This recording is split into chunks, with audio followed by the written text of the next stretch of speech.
Këshilli i lartë i prokurorisë ka nisur mbledhjen ku do të votohet për kreun e ri të Byros Kombëtare të Hetimit. Raportohet se të pranishëm në mbledhje janë edhe amerikanët. Drejtori i propozuar është Joni Keta, për cilin vendimi pritet merret sot. Prokurorët Altin Dumani, Arben Kraja dhe Behar Dibra konkluduan se Joni Keta plotësonte kriteret për drejtimin e institucionit nga 6 kandidatët që kishin kaluar të gjitha fazat.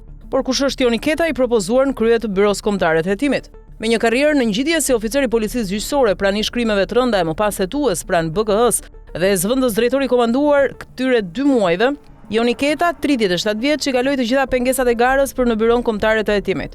Emëriti u aprovua gjatë mbledhjes komisionit për zgjedhjes i përbërë nga 3 prokurorë dhe pas dakordësisë u propozua Këshillit të Lartë Prokurorisë për të votuar, që është institucioni ngarkuar me ligj për emërimin dhe deklarimin e përfundimit të mandatit të drejtorit BKH-s, njohur si FBI-a shqiptare.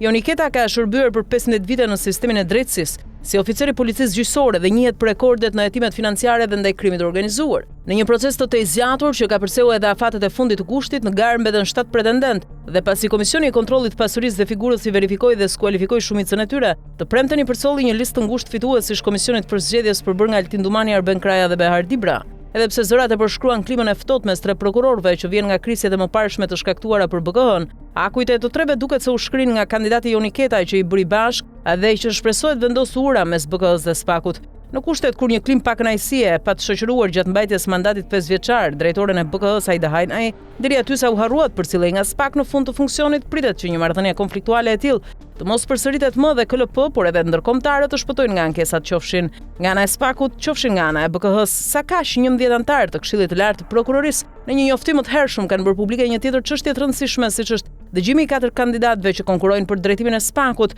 Procesi për SPAK-un në KLP mbahet më datë 11 dhjetor. Në garë janë 4 prokurorë: Doloreza Musabelliu, Adnan Xholi, Klodian Brau dhe Elvin Gokaj. Në 18 dhjetor përfundon mandati i kryeprokurorit posaçëm Altin Dumani dhe kreu i ardhshëm i SPAK-ut, si edhe 2 pasardhësit do të kenë mandat 3 vjeçar.